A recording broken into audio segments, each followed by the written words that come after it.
నమస్కారం. స్వతంత్ర భారతం అర్థవంతమైన చర్చా కార్యక్రమానికి స్వాగతం. దేశంలో వ్యవసాయ రంగం తర్వాత అత్యధికంగా ఉపాధి కల్పించేటువంటి రంగంగా సూక్ష్మ మధ్య చిన్న తరహా పరిశ్రమల్ని చెప్పుకుంటారు, ఎంఎస్ఎంఈలు అంటారు. దాదాపు 30 కోట్ల మంది ఈ రంగం మీద ఆధారపడి ఉన్నట్టుగా వివిధ గణాంకాలు చెప్తున్నటువంటి పరిస్థితి. ప్రధానంగా లాక్డౌన్, కరోనా కారణంగా తీవ్రంగా దెబ్బతిన్న రంగాల్లో ఎంఎస్ఎంఈలు ఉన్నాయన్నది జాతీయ ప్రభుత్వం కూడా గుర్తించింది. అందుకే 20 లక్షల కోట్ల ప్యాకేజీలో ఏదైతే ఆత్మనిర్భర భారత్ ప్యాకేజ్ ఉందో దానిలో చూస్తానికి చాలా పెద్ద మొత్తంగా కనపడింది. సుమారు 3.5 లక్షల కోట్ల రూపాయలు ప్యాకేజీగా ప్రకటించబడింది ఎంఎస్ఎంఈకి. అయితే వాస్తవంలో ఏం జరుగుతుంది, నిజంగా ఈ ప్యాకేజీ అమలవుతుందా, ఎంఎస్ఎంఈలకి కావాల్సినటువంటి చర్యలు, రక్షణ, లోటుపాట్లు లేకుండా వాళ్ళకి ఆ లోన్లు అందేటువంటి ప్రయత్నం జరుగుతుందన్న దాని మీద చాలా విమర్శలు వస్తూ ఉన్నాయి. ఆల్ ఇండియా మ్యానుఫ్యాక్చరర్స్ అసోసియేషన్ దేశవ్యాప్తంగా ఒక సర్వే నిర్వహించింది. ఆ సర్వేలో దిగ్భ్రాంతికి గురి చేసే ఫలితాలు కూడా కనపడుతున్నాయి. ఈ అంశాలు మీద చర్చిద్దాం. చర్చలో మనతో పాటు రామరాజు గారు, ప్రముఖ రాజకీయ విశ్లేషకులు, అలాగే ఎంఎస్ఎంఈల నుంచి గతంలో సీనియర్ లెవెల్లో రాష్ట్ర స్థాయిలో పనిచేసినటువంటి నాయకులు ఉన్నారు. అలాగే డాక్టర్ నరేష్ గారు, భారతీయ జనతా పార్టీ అధికార ప్రతినిధి ఉన్నారు మనతో. మరి కాసేపట్లో మనతో శ్రీనివాస్ గారు, జీడిమెట్ల ఇండస్ట్రియల్ అసోసియేషన్ ఏరియా బాధ్యులు, అలాగే అద్దంకి దయాకర్ గారు, కాంగ్రెస్ పార్టీ అధికార ప్రతినిధి కూడా మనతో జాయిన్ అవుతారు. ముందుగా రామరాజు గారు, మీతో స్టార్ట్ చేస్తాను. ఆల్ ఇండియా మ్యానుఫ్యాక్చరర్స్ అసోసియేషన్ అని చెప్పి జాతీయ స్థాయిలో ఉంది, అలాగే ఫెడరేషన్ ఆఫ్ ఇండియన్ ఎంఎస్ఎంఈస్ అని కూడా ఉంది. వీళ్ళిద్దరు కూడా దేశవ్యాప్తంగా దాదాపు వాళ్ళ అంచనా 6 కోట్ల స్మాల్ స్కేల్ ఇండస్ట్రీస్ ఉన్నాయి, ఎంఎస్ఎంఈలు ఉన్నాయి అన్నది వాళ్ళ అంచనా. దానిలో వాళ్ళు సర్వే చేస్తే తెలుస్తుంది ఏంటంటే దాదాపు 78% ఈ ఎంఎస్ఎంఈల్లో వాళ్ళు చెప్పింది మేము ఊహించిన విధంగా ఏమీ జరగట్లేదు, ప్రభుత్వం ఏం చెప్పినా నిజంగా వాస్తవంలో బ్యాంకుల దగ్గరికి పోతే ఆ స్పందన వాళ్ళ నుంచి లేదు, గైడ్లైన్స్ రాలేదనో మరొకటనో ఇంకొకటో చెప్తూ ఉన్నారు. అలాగే 83% సెల్ఫ్ ఎంప్లాయిడ్, ఇంకా చిన్న ఎంఎస్ఎంఈల కంటే కూడా ఇంకా చిన్న, ఒకళ్ళిద్దరితో పెట్టుకొని వాళ్ళ సెల్ఫ్ ఎంప్లాయ్మెంట్కి నడుపుకునే వాళ్ళు కూడా ఇదే అభిప్రాయం వ్యక్తం చేశారు. ఇక ఇంకొకటి, ఈ 3,50,000 కోట్లకు అదనంగా ఇంకొక 20,000 కోట్లు ప్రభుత్వం చెప్పింది ఏంటంటే ఆల్రెడీ స్ట్రెస్డ్ ఎంఎస్ఎంఈస్ ఏవైతే ఉంటాయో కొంచెం ఇబ్బంది పడుతున్న వాటికి ఒక 20,000 కోట్లు ప్రత్యేకంగా ఒక ప్యాకేజ్ లాగా పెట్టాము. అది వాళ్ళు కూడా ఆల్రెడీ ఉన్న లోన్ మీద ఇంకొక 15% దాకా తీసుకోవచ్చు అని కూడా చెప్పారు. దానికైతే ఓపెన్గా స్వయంగా బ్యాంక్ అధికారులే చెప్తుంది, దానికి సంబంధించి మాకు ఎలాంటి గైడ్ లైన్స్ ఆర్బీఐ నుంచి రాలేదు అన్నది వాళ్ళు చెప్తున్నట్టు అంశం. ఏంటి మీ అనుభవంలో, మీరు ఫండ్స్ నడుపుతున్నారు, మీ అనుభవంలో అసలు ఏం జరుగుతుంది? ఇది మామూలుగా అసలు ఈ ప్యాకేజ్ అనౌన్స్ చేసినప్పుడే ఒక 2 విషయాలు మామూలుగా ఇండస్ట్రీస్ నడిపే వాళ్ళకి సాటిస్ఫాక్షన్ లేని విషయాలు 2 ఏంటంటే, ఒకటి కార్మికుల జీతాలు. ముందేమో పూర్తి జీతాలు ఇవ్వాలని చెప్పి ఆదేశాలు ఇచ్చారు, తర్వాత ఉపసంహరించుకున్నారు, అది వేరే విషయం. కానీ ఎంతో కొంత వాళ్ళకి పూర్తి జీతం కాకపోయినా సగం జీతం అన్న ఇవ్వకపోతే కార్మికులు నిలిచే పరిస్థితి లేదు, కాబట్టి వాళ్ళు ఇవ్వాలి. మరి ఆ డబ్బులు ఎవరిస్తారు? అంటే ఉత్పత్తి లేకుండా జీతాలు 1-2 నెలలు జీతాలు చెల్లించే పరిస్థితిలో చిన్న తరహా పరిశ్రమలు లేవు, అది మాత్రం ఖచ్చితంగా చెప్పాలి. తర్వాత ఇంకొక చిన్న విషయం ఏంటంటే, ఇంకొకటి వ్యక్తిగత రుణాలకి వాటికి ఈఎంఐలు వాయిదా వేశారు. ఆ ఫెసిలిటీ ఇండస్ట్రీస్కి ఇవ్వలే. అవి 2 నిజంగా చాలా, అంటే చేయాల్సిన పనులు అవి అసలు ముట్టుకోలేదు వాటి విషయం. ఎంతసేపటికి లోన్లు ప్యాకేజ్ అనౌన్స్ చేశారు. మీరు చెప్పిన 20,000 కోట్లు కూడా స్ట్రెస్డ్ యూనిట్స్కి, అవి ఆల్రెడీ ఎన్పిఏ కింద డిక్లేర్ చేయడానికి సిద్ధంగా ఉన్న ఇండస్ట్రీస్ అవి. వాటికి బ్యాంకులు సపోర్ట్ చేయడానికి సిద్ధంగా లేవు. 2 లక్షల యూనిట్లు ఉన్నాయి అవి ఆల్రెడీ ఎన్పిఏకి, అంటే అనౌన్స్ చేసి యాక్షన్ పెట్టాలి, ఆ స్టేజ్లో ఉన్న ఇండస్ట్రీస్ వాళ్ళ లెక్కది. వాటిని ఒడ్డున పడేద్దాము అనే ఉద్దేశంతో మళ్ళా కొంత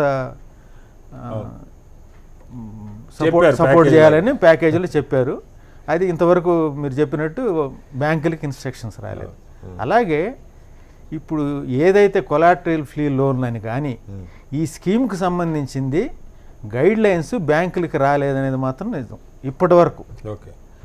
అంటే ఇప్పుడు ఇది మీరు ప్యాకేజ్ అనౌన్స్ చేసింది ఇమీడియట్గా ఒడ్డున పడేయటానికా, లేకపోతే లాంగ్ టర్మ్ అనేది ఒక దాదాపు 4 రోజులు అవుతుంది ఆర్థిక మంత్రి గారు ప్రకటించి, 3 వారాలు దాటిపోయింది ఈ ప్యాకేజ్. నిన్న కూడా మా బ్యాంకర్ని అడిగానండి, అడిగితే వాళ్ళు చెప్పింది ఏంటంటే మాకు ఆర్బీఐ నుంచి ఏమి రాలేదు, మా ఇంటర్నల్ గైడ్ లైన్స్ ఏంటంటే ఆల్రెడీ ఇండస్ట్రీలు బాగా అంటే ఫైనాన్షియల్ పొజిషన్ బాగున్న ఇండస్ట్రీస్కి ఆల్రెడీ ఓడీ ఫెసిలిటీ ఉంటే వాటి మీద ఇంకొక 15% ఓకే ఎక్స్ట్రా శాంక్షన్ చేయండి, అంతవరకే ఇన్స్ట్రక్షన్స్ ఉన్నాయి, అంతకంటే వాళ్ళు చేయలేదు.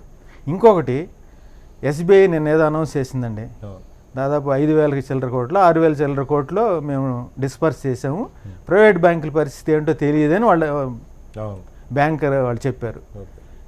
మీరు ఇన్ని లక్షల కోట్లు ప్యాకేజ్ అనౌన్స్ చేశారు, అది కూడా ఇప్పుడు అక్టోబర్లోపు అవైల్ చేసుకోవాల్సిన ఈ స్కీమ్. దాంట్లో మీరు ఇప్పటికి 5,000 6,000 ఇస్తే ఫర్దర్ ఏమిస్తారు? తర్వాత మిగిలిన బ్యాంకులు ఇప్పుడు ఎస్బీఐ ఎంఎస్ఎంఈలకి వీళ్ళ కోటా ఏంటంటే అరౌండ్ కోటా కాదు, వాళ్ళ కంట్రిబ్యూషన్ 23%కి వాళ్ళు సపోర్ట్ చేస్తున్నారు టోటల్ ఎంఎస్ఎంఈలకి. ఇంకొక పెద్ద బ్యాంక్ ప్రైవేట్లో ఉంది, హెచ్డిఎఫ్సి 13%కి సపోర్ట్ చేస్తుంది. నేను మాట్లాడింది వాళ్ళకి హెచ్డిఎఫ్సి తోటి. వాళ్ళకి ఇంతవరకు ఏమి ఇన్స్ట్రక్షన్స్ రాలేదు, అసలు ప్రాసెస్ స్టార్ట్ పోయకపోతే ఇంకెప్పుడు ఇస్తారు? ఇప్పుడు స్కీములు అనౌన్స్ చేయటం ఓకే, కానీ ఇంప్లిమెంటేషన్ దగ్గర గతంలో చూసాం, ఇప్పుడు కూడా అదే బాట నడుస్తున్నారు, ఏమీ తేడా కనపడదు. ఓకే శ్రీనివాస్ గారు, మీరు కూడా ఇదే రంగానికి చెందిన వాళ్ళు చూస్తూ ఉన్నారు. అంటే మనం చూసాం ఒక సీరియల్ లాగా ఆర్థిక మంత్రి గారు రోజు ఒక దాని మీద ప్రకటన చేశారు. రోజు 4 గంటలకి మీలాంటి వాళ్ళు మాలాంటి వాళ్ళు అందరూ మీడియా వాళ్ళందరం కూడా కూర్చొని ఏం చెప్తారని చెప్పి చాలా పెద్ద ప్యాకేజీకి వినపడింది. అందరూ 5% అడిగితే 10% జీడిపి ఇవ్వటానికి సిద్ధపడ్డారు ప్రధాని గారని కూడా అనుకున్నాం. 3.5 లక్షల కోట్లు నిజంగా, ఎందుకంటే అప్పటికే 3-4 సార్లు మనం చర్చలు కూడా ఎంఎస్ఎంఈల పరిస్థితి చర్చించాం, చాలా గొప్పగా అనుకున్నాం. వారు అన్నట్టు ఇనిషియల్గానే 2-3 సమస్యలు కనపడ్డాయి. అసలు డైరెక్ట్ బెనిఫిట్ ఏమీ లేదు అన్నది ఒకటి. సరే, ఈ కొలాటరల్ సెక్యూరిటీ లేకుండా ఇస్తారా అంటే ఏమో ఇస్తారేమో, ఈసారన్నా ఇస్తారేమో అని చెప్పి కూడా ఆశపడ్డాం. లేదని చెప్పి అనుకున్నాం. బట్ ఇంకా ఇప్పుడు ఏదో చెప్తారు కదా సామెత, ఏదో కరోనా భయంకరమైన పరిస్థితి, నిజంగా అది అడగకుండా అంటే ఇప్పుడు వారు చెప్పినట్టు బాగా నడిచేవాడికి ఒకళ్ళు ఇచ్చేదే ఉంది, బాగా అద్భుతంగా ట్రాక్ రికార్డు ఉంటే వస్తాయి కదా. సమస్య అది కాదు కదా. ఇవాళ ఇబ్బంది పడ్డారు, అందరూ నష్టపోతా ఉన్నారు పరిస్థితుల్లో ఏంటి మీ అనుభవాలు ఏంటి, మీరు ఏం చూస్తారు? First and foremost thing sir చెప్పినట్టు, లోన్ కోసం వెళ్తే, అడిషనల్ లోన్ కోసం వెళ్తే ఆల్రెడీ సెక్యూరిటీ ఇచ్చారు కదా, ఇంకొంచెం సెక్యూరిటీ ఇవ్వండి. వాళ్ళ సెక్యూరిటీ ఇచ్చి మాకెందుకు ఇవ్వ సెక్యూరిటీ? ఇది first question bankers. Last time కూడా మీకు ఇదే చెప్పాను. Number 1. Number 2 sir, economy just on the verge of collapse అనుకున్నాం జస్ట్ బిఫోర్ కరోనా. అంటే industrial front was very bad, economy కూడా కొంచెం అంత ఇది లేదు. సో వాట్ హ్యాపెండ్ ఇస్, నేనైతే అనుకోవడం ఏంటంటే సార్, ఈ కరోనా వైరస్ వచ్చి it has become a blessing in disguise for our finance ministry. The whole blame has shifted to corona వెళ్ళిపోయింది. So that is the thing. But one thing about the whole issue is support report అనేది డైరెక్ట్గా ఉండాలి sir. Like let us take some other countries, Canada, Germany or something. Canada అయితే $4,000 for every company of small scale sector. Bigger individuals $1,500 అట్లా డైరెక్ట్గా అకౌంట్స్కి వేసేస్తారు వాళ్ళు. So వాళ్ళు ప్రతి సెక్టర్లో 10 ఎంప్లాయీస్ ఉంటే $4,000 అట్లా. సో వాళ్ళ పర్వ్యూస్లో నడిపించుకోవడానికి ఇవాళ రోజు ఇక్కడ ఆ పరిస్థితి లేదు. డైరెక్ట్గా ఇండస్ట్రీకి ఏదో ఏం రాలేదు. మోర్ అండ్ అబౌవ్ దిస్, ఇప్పుడు పవర్ చార్జెస్ బిల్స్ ఇళ్ళకి వచ్చినాయి, మనకి ఇండస్ట్రీకి వచ్చినాయి. And what we're seeing, highest slab rate పడినాయి అని 3 months కలిపి గవర్నమెంట్ ఏమి ఇచ్చినట్టు బూస్టింగ్, ఇళ్ళకి బూస్టింగ్. హైయెస్ట్ స్లాబ్ అనేది కాదు సార్, మినిమం కాకపోతే సెకండ్ స్లాబ్లో పెట్టేసి ఫ్లాట్ రేట్ వేసాలి సార్. నేను దాని మీద ఇక్కడ మంత్రి గారు చెప్తా ఉన్నారు, అది మీరు నెలవారీ కట్టుకోండి, మిగతా దానికి 1.5% వడ్డీతో తర్వాత కట్టుకోండి. పెనాల్టీ వడ్డీ, ఇప్పుడు వడ్డీ తర్వాత పెనాల్టీ, ఇట్లా ఉంటాయి. ఇవి కాదు సార్, ఫ్లాట్ రేట్ పెట్టేసేసి ఫస్ట్ స్లాబ్ కాకపోతే సెకండ్ స్లాబ్ ఎప్పుడో స్లాబ్లో ఫ్లాట్ రేట్ పెట్టేసేసి అందరికీ వేస్తే అది ఈక్వల్ ఉండే సార్. ఇళ్ళకే 18,000 20,000 3 నెలలు కట్టమంటే మిడిల్ క్లాస్ ఫ్యామిలీస్లో, మా ఇండస్ట్రీస్కి అయితే అసలు fixed charges have become more than the consumption charges. అంత ఇది బ్యాడ్ పరిస్థితి. So they should take a call, industry అది దిస్. మనం చాలాసార్లు అనుకున్నాం, మొన్న కూడా అనుకున్నాం ఇన్సెంటివ్స్ డిక్లేర్ చేయమని చెప్పాం, మనం వాటి కాల్ సబ్సిడీస్ డిక్లేర్ చేయమని చెప్పాం. తెలంగాణ గవర్నమెంట్ చేసేస్తుందని చెప్పారు, ఇప్పుడు అది రాలేదు present. Second most important thing sir, ఇండస్ట్రీకి బూస్టింగ్ ఇచ్చే దాంట్లో నేను అనుకోవటం ఒక this thing in course of your talks, India is today power sufficient. Okay, all states have abundant power. India, the central government to state governments, why they can't take a decision of giving power at a lower cost? Okay Next 2-3 years only, for 2 years or 3 years, if they can give power at a lower cost, that is the biggest boost. Okay ఇండస్ట్రీకి major input is power. అట్లాంటిది ఇవ్వట్లేదు. Number 1. Number 2, GST కూడా it should be flat rates for some time, okay some 5% or 8% something, a new slab rate which is flat for everything. That should be the incentive, sir. ఇలాంటివి వస్తే డైరెక్ట్గా వచ్చినట్టు కానీ sir. ఇవన్నీ okay, మీరు సరే ఇక అదనంగా మీరు ఇప్పుడు చెప్పిన దానికి కాకుండా మీరు అదనంగా అడుగుతా ఉన్నారు. అసలు చెప్పినయే వాటి ఏమో వస్తే నమ్మకం లేదు ఆ సార్. రోజు మనం మాట్లాడుకున్నాం, పిఎఫ్ ఒక 3 నెలలు కట్టకుండా వాయిదా వేయొచ్చు, ఎంప్లాయీ సంబంధించిన పిఎఫ్ అని ఏదో ఒకటి చెప్పారు. తర్వాత బ్యాంకులు కొలాటరల్ అడగకుండా లోన్లు ఇచ్చేస్తాయని చెప్పి ఒకటి చెప్పారు. ఇంకా ఈ సిక్ అయిన వాటికి కొన్ని ఏర్పాట్లు చేశారు. ఫిక్స్డ్ ఛార్జీలు లాంటివి సరే కొన్ని రాష్ట్ర ప్రభుత్వాలు చేయాల్సినవి ఉన్నాయి, వాళ్ళు ఏమి చేయట్లేదు మనకు అర్థమవుతుంది. సో మొత్తంగా ఇప్పుడు మనం ఈ సెక్టర్ గురించి ఎందుకు ఇన్నిసార్లు మాట్లాడుకుంటున్నాం శ్రీనివాస్ గారు, ఇది బిగ్గెస్ట్ సెక్టర్. మీకు వ్యవసాయ రంగం తర్వాత అత్యధిక ఆధారపడ్డ రంగం సెక్టర్. ఎంప్లాయ్మెంట్ రేపు కోట్ల మంది రోడ్ల మీద పడితే మనం చూస్తాం. ఆల్రెడీ 40%, 40,000 ఎప్పుడు లేనంత నిరుద్యోగత ఉంది అన్నది కూడా మనం వింటా ఉన్నాం.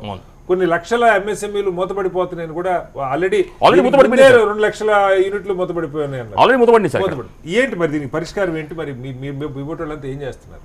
మేము రిప్రజెంటేషన్ చేసుకోవడం sir. We're representing them, we're talking to all the bankers, we're talking the financial institutions. కానీ అందరికీ more and above we're talking online with ministers and concern ministers, state finance, minister of state for finance and central, ఇలాంటి అంతా మాట్లాడాం.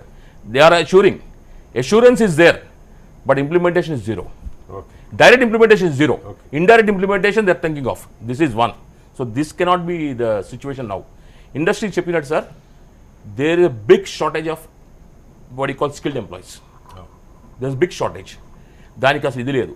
We have to have some controlled what you call atmosphere of traveling the buses or trains, so the controlled atmosphere from every station should start. Otherwise industries pickup అవడం లేదు sir. ఇదైతే మనం ఇంకా చెప్తా ఉన్నట్టుగా లాస్ట్ ఇయర్ ఎండింగ్లో పోయింది. So last year ఆ బాటమ్ లైన్ కొట్టుకుపోయింది, బాటమ్ లైన్ ఒక పార్ట్. దిస్ ఇయర్ స్టార్టింగ్లో పోయింది, అరౌండ్ 3 months నౌ. సో ఇప్పుడు ఈ క్రీమ్ లైన్ తెలిపోయింది sir. What is the situation? ఇది ఆలోచించట్లేదు sir banks. The banks or financial minister is not about thinking about all these things. వాళ్ళు ఎంతసేపు ఇన్సెంటివ్స్ ఇస్తామని చెప్తున్నారు తప్ప ఇన్సెంటివ్స్ ఇచ్చింది కనపట్లేదు. Right. So that is what we have to do about this thing అనేది. They have to have a bigger. Okay right. మనతో దయాకర్ గారు కాంగ్రెస్ పార్టీ అధికారులు జాయిన్ అయ్యారు. దయాకర్ గారు నమస్కారం. దయాకర్ గారు, మీరు చూస్తూ ఉన్నారు ఆత్మనిర్భర భారత్ 20 లక్షల కోట్ల ప్యాకేజీ, వారం రోజులు రోజు దాని మీద ప్రకటనలు మనం చూసాం. అయితే దానిలో పెద్ద మొత్తంగా కనపడింది ఎంఎస్ఎంఈలకు ఇచ్చినటువంటి 3.5 లక్షల కోట్లు. వాళ్ళు చెప్పిన ఎంఎస్ఎంఈలని సరే, మీరు కాంగ్రెస్ పార్టీ ఏం విమర్శలు చేసినా అది లోన్ల ప్యాకేజ్ అన్నా ఇంకొక ప్యాకేజ్ అన్నా అసలు ఏదో జరుగుతుందని అయితే ఆశించారు. దాదాపు 4 వారాలు అవుతుంది దయాకర్ గారు. బ్యాంకులకు పోతే ఆశగా ఇప్పుడు ఒకవైపు వారు చెప్తున్నట్టు స్కిల్డ్ ఎంప్లాయీస్ ఉన్నదే తక్కువ, ఆ ఉన్నోళ్ళు కూడా వలస కార్మికులు ఆగమైపోయారు. ఎటు పోయారో వాళ్ళు ఎప్పుడుకి వస్తారో కొంత తెలియనటువంటి పరిస్థితి. జీతాలు ఇవ్వడానికి ప్రత్యక్షంగా ₹1 సహాయం లేదు. ఇక వాళ్ళ తంటాలు ఉంచుకోవాలి ఎంప్లాయీస్ అనుకుంటే 50% ఇస్తారా, 60% ఇస్తారా, 10% ఇస్తారా ఇచ్చుకొని ఏదో మొత్తానికి నిలబెట్టుకున్నారు. ఈ టైంలో లోన్లు కావాల్సింది ఒకవైపు డిమాండ్ పడిపోయింది, అదొక సమస్య. అసలు వీళ్ళు ఏం తయారు చేసినా కొనడానికి జనం సిద్ధంగా ఉన్నారన్నది ఒక సమస్య. బట్ ఉన్నది చేద్దామన్నా కూడా బ్యాంకులు చెప్పిన ఏ ఒక్కటి కూడా, నిన్న ఒకటి ఆల్ ఇండియా మ్యానుఫ్యాక్చరింగ్ అసోసియేషన్ ఒక సర్వే చేస్తే దాదాపు 80% మంది మాకు ఏ రకంగానూ అంటే ట్యాంజిబుల్గా మాకేం కనపట్లేదు, అంటే రిజల్ట్ డైరెక్ట్గా మాకు ఏ బెనిఫిట్ కనపట్లేదు, బ్యాంకులు మొరాయిస్తున్నారు, వాళ్ళు ఏమి ఇవ్వట్లేదు అని చెప్పి చెప్తా ఉన్నారు. ఏంటి మీ అబ్జర్వేషన్ దీని మీద? అంటే గుండె నిబ్బరంగా ఉండాల్సిన పరిస్థితి ఇప్పుడు. ఆత్మనిర్భరంగా కూడా గుండె నిబ్బరంగా ఉండాల్సిన పరిస్థితి. ఓకే, అంటే ఇది హాస్యాస్పదం కాదు కానీ ఈ టైంలో కూడా మనం ఏం చేస్తాం ఇంతకంటే. ఒకటి సరే, ప్యాకేజ్లో ఎంత మేరకు ఉద్దీపనలు ఉన్నాయనే దాని దగ్గర మనం అది లాంగ్ టర్మ్ బేస్డ్ ప్యాకేజ్, అది ఇంటరిమ్గా మనకు లేకపోతే ఇన్స్టెంట్గా వచ్చేది కాదు. అది మనకు స్పష్టంగా తెలుసు. ఏంటంటే అప్పులు అందుబాటులో ఉంచడానికి ఒక ప్రయత్నం జరిగింది. లిక్విడిటీ అనేది ఎంఎస్ఎంఈలకు కానీ ఒక మధ్య భారీ పరిశ్రమలకు కూడా తొందరగా మనం అందించే ప్రయత్నం చేస్తే, ఒకటేమో మనకు మందగమనం అనే మాంద్యం కావచ్చు, మందగమనం లాంటి మాంద్యం కావచ్చు. రెండవది మాంద్యం పరిస్థితులు మనకు డిసెంబర్ తాలూకు మనకు కనపడతాయి. అయితే ఇప్పుడు సమస్య ఏంటంటే అన్నిటికంటే ముఖ్యంగా ఎట్లా ఈ ఎంఎస్ఎంఈలు సస్టైన్ అయితే అనేది మనం ఆలోచించాలి, రాజకీయంగా కాకుండా. ఎందుకు 65 crores dependent on MSMEs and చిన్న మధ్య తరహా కుటుంబ పరిశ్రమలు ఇవన్నీ కూడా 65 కోట్ల మందికి సంబంధించిన వ్యవహారం. అంటే ప్రత్యక్షంగా పరోక్షంగా ఆధారపడ్డ వాళ్ళు దాదాపు మనకున్న సమాచారమే ఇప్పటికీ 30-35% ఎంఎస్ఎంఈలు క్లోజ్డ్ అంటే ఇక వాళ్ళు సస్టైన్ కాలేని పరిస్థితి. ఇప్పుడు పని కూడా జరిగే పరిస్థితి లేదు. ఒకటి కార్మికులు లేకపోవడం కావచ్చు, రెండవది వాటికి డిమాండ్ లేకపోవడం ఆ వస్తువులకు. అంటే ఇప్పుడు లగ్జరీని కానీ సెమీ లగ్జరీ ఏవైతే వస్తువులు తయారు చేసే మ్యానుఫ్యాక్చరింగ్ యూనిట్స్ ఏవైతే ఉంటాయో వాటికి ఇప్పుడు పని లేదు. ఎందుకంటే తన దగ్గర కొనుగోలు శక్తి లేదు కాబట్టి టాప్ లెవెల్లో అయినా కూడా ప్రొక్యూర్మెంట్ సేవింగ్ కొరకు ప్రయత్నం చేస్తున్నాం. తన దగ్గర నగదు ఉండాలి. ఇప్పుడు ఈ ప్యాకేజ్ అనేది 3 lakhs crores ఏమో డైరెక్ట్గా, ఇండైరెక్ట్గా మళ్ళీ ఒక 3 lakhs crores ఇండైరెక్ట్ కూడా వాటిని ఎట్లా చేయాలనే దాని మీద ఉన్నారు. ఇప్పుడు మనం యాక్షన్ తీసుకునే ప్రయత్నం చేయకపోతే అంటే బ్యాంకులకు గైడెన్స్ ఇచ్చి ఎవరికి ఇవ్వాలి, ఎంత ఇవ్వాలి, ఎట్లా ఇవ్వాలనే ఒక గైడెన్స్ ఇస్తారు కదా విధి విధానాలకు. అది ఇంతవరకు రాలే. వస్తుందని ఆశిద్దాం అంటే అడగట్లేరు అనేది కూడా ఉండొచ్చు. ఎవరు అడుగుతారు? ఇప్పుడు వారు వెళ్ళి అడిగారు. ఉన్న విషయం చెప్తున్నా, బ్యాంకులు అడిగితే చెప్తుంది మాకున్న ఇన్స్ట్రక్షన్ ఏంటంటే ఇది ఈ 20,000 కోట్లు వాళ్ళు చెప్పిందేమో కొద్దిగా ఆల్రెడీ ఇబ్బంది పడుతున్న ఎంఎస్ఎంఈలకు సంబంధించి ఒక్క గైడ్ లైన్స్ లేదు ఆర్బీఐ నుంచి. ఆల్రెడీ మిగతా ప్యాకేజీలో చెప్పిన బాగా ఫంక్షనింగ్లో ఉన్న వాటికి కూడా ఆల్రెడీ ఉన్న కొలాటరల్ సెక్యూరిటీ మీద కానీ లేదంటే ఇందాక శ్రీనివాస్ గారు చెప్తున్నారు అదనంగా సెక్యూరిటీ అడగటం కానీ ఏదైనా ఒక 15% ఇస్తాం. అది కూడా బాగా నడుస్తున్న వాటికి. ఎస్బీఐ బిగ్గెస్ట్ బ్యాంకు ఇప్పుడు దాకా 5,000 కోట్లు ఇచ్చామని చెప్పి దీనికి టైం లిమిట్ కూడా పెట్టారు. అక్టోబర్ నెలాఖరులోపు టైం లిమిట్ కూడా ఉంది. అయితే మీరు ఒక్కటి ఇప్పుడు కంపెనీలు పెద్దల లాంటి వాళ్ళు అడగడం వేరు. అసలు ఫస్ట్ దీని మీద ఇనిషియేషన్ ఎవరున్నారు? సరే కాంగ్రెస్ పార్టీ అంటే విమర్శ చేస్తారు, అది ఎప్పుడు కూడా విపక్షంగా ఉన్నది, బీజేపీని విమర్శించడం వాళ్ళ పని అంటారు. కానీ ఇప్పుడు ఎవరైతే బిగ్ టైకూన్స్ ఉన్నారో వాళ్ళ సిస్టర్ కన్సర్న్స్ కూడా ఉన్నాయి కదా ఎంఎస్ఎంఈలు. ఒక కంపెనీ ఉంటే దానికి క్యాన్సిలరీగా చాలా కంపెనీస్ ఉంటాయి. వాటికి కొన్నిటికి వస్తున్నట్టుగా నాకు సమాచారం ఉంది, ఏదో మేజర్ కంపెనీస్కు సంబంధించి. సరే అది కూడా విమర్శ పక్కన పెడదాం. పోనీ ఇప్పుడు అసలు ఇప్పుడు ఏదైతే మనసుల్లో కార్మికులు, వలస కార్మికులు ఎంత ఏమంటాము దాన్ని, ఒక దయనీయమైన స్థితిలో ఉన్నారో, ఈ చిన్న ఇన్వెస్టర్ ఇప్పుడు ఏమవుతుందంటే అసలు ఇన్సెక్యూర్లో పడిపోయి ఇది ఇది ఇది నాకు బతుకు తెరువు కూడా ఇది ఉండని పరిస్థితి ఉన్నది అనేది ఒక చర్చ వచ్చింది. ఈ టైంలో ఇప్పుడు ఇది ఈరోజు కొత్తగా వాళ్ళ ఉద్దీపనలకు సంబంధించి కేవలం కరోనా బడ్జెట్లోనే లేదు. మీరు చెప్పిన ఫిబ్రవరి నుంచి వాళ్ళు ఈ ఉద్దీపనల కొరకు వాళ్ళు ప్యాకేజీలు ఇస్తూనే ఉన్నారు, వాటిని దీంట్లో కలిపిండ్రు. అవి లేవు. కరోనా సందర్భంగా ఇంకా మరింత సీరియస్ కావాలి, అది లేదు. సో ఇంకొక మాట ఏమనాలంటే ప్రభుత్వాలకు అసలు ఒక డిరెక్షన్ లేకపోవడం వెనుక కారణం ఏంటంటే వాటి పట్ల సీరియస్ యాక్టివిజం లేదు.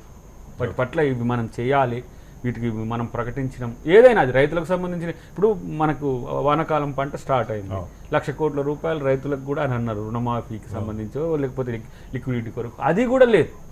ఒకవైపు పెద్ద రంగం వ్యవసాయ రంగం అయితే దానికి లేదు, అతి పెద్ద డిపెండెన్సీ ఉండే ఇండస్ట్రీస్ కూడా మీకు లేకపోతే ఎట్లా అనేది మనం ఇప్పుడు ఆలోచించాలి. అందుకనే ఇది చాలా గుండె నిబ్బరంగా ఉండాల్సిన పరిస్థితి ఆత్మనిర్భర భారత్ ప్యాకేజ్తో అనేది నా యొక్క. నరేష్ గారు చెప్పండి, మీరు కూడా చాలా కష్టపడి కింద నుంచి పైకి వచ్చినోళ్ళు, రకరకాల బ్యాంకులు మరొకళ్ళు ఎవరో ఆదుకుంటేనే కదా వ్యాపారాలు లేకపోతే ఏదైనా మనం చేయగలుగుతాం. సొంత ఇంట్లోకి వెళ్ళి పైసలు తెచ్చిపెట్టి నడిపోయి కాదు కదా నరేష్ గారు. బ్యాంకులు ప్రధానంగా గతంలో కూడా విమర్శ ఉంది, మీరు ఇప్పుడేమో పెద్ద ప్యాకేజీ తక్కువ టైంలో ఉపయోగించుకోవాలని చెప్పి ఒక ఇబ్బంది పెట్టారు. ఈ 2-3 నెలల్లోనే తీసుకోవాలి అంటే కరోనా కారణంగా ఇబ్బంది పడ్డ వాళ్ళకి ఇమీడియట్గా దీని కింద చూపించారు. ఎస్బీఐ దేశంలో బిగ్గెస్ట్, వారు చెప్పారు దాదాపు 23-24% ఎంఎస్ఎంఈలకి లోన్లు ఇచ్చేది ఎస్బీఐ. దానింటే పావంతు 23-24% అంటే 1/4. ఆ 1/4 5-6 వేల కోట్లు ఉందంటే ఇక మొత్తం కలిపి ఒక 20,000 కోట్లంతో మీరు చెప్పిన 3.5 లక్షల కోట్లలో ఫైనల్గా పారిశ్రామిక వర్గాల దగ్గరికి చిన్నతర పరిశ్రమల వాళ్ళకి చేరేది దానిలో 20వ వంతు అని అనుకోవాలా, ఎలా చూడాలి? ఇప్పుడు సూక్ష్మ లఘు చిన్న తరహా మధ్య ఈ పరిశ్రమలు ఏవైతున్నాయో ఇవి ఏదో నరేంద్ర మోడీ గారి గవర్నమెంట్లను ఈ కరోనా టైంలోనో దెబ్బతినే కాదండి. గత 70 ఏళ్ల పరిపాలనలో ఇవి దెబ్బతినుకుంటూ ఇబ్బందికరమైన పరిస్థితి వాళ్ళది. మన చేనేత కార్మికులు కూడా చూసుకుంటే సిరిసిల్లలో ఒకప్పుడు ఇవన్నీ కూడా ఇప్పుడు పరిస్థితి వేరే విధంగా ఉన్నది. సో దీనికి సంబంధించి కాపాడడానికి మా మిత్రుడు అద్దంకి దయాకర్ గారు కాంగ్రెస్ పార్టీ అని కొన్ని వాస్తవాలు చెప్పిండు. ఆయన ఇంప్లిమెంటేషన్స్లో భాగంగా ఇవి అంటే రాత్రికి ఇవి మళ్ళీ బాగుపడి వస్తాయని కూడా లేవు. ముఖ్యంగా ఇప్పుడు మనం అబ్జర్వ్ చేస్తే ఆఫ్టర్ కరోనా తర్వాత ఈ ఏదైతే లాక్డౌన్ తర్వాత చూస్తే ఫైనాన్స్ సెక్టార్ ఒకటే కాదు, ఇప్పుడున్న పరిశ్రమలు చూసుకుంటే ఈ యొక్క ముడి సరుకుల యొక్క లభ్యత కూడా రావట్లేదు. ఎందుకంటే ఇప్పుడు ఆ ఉన్నాటిని అక్కడ స్టాక్ ఉన్న వరకు రేట్ పెంచి పంపిస్తున్నారు.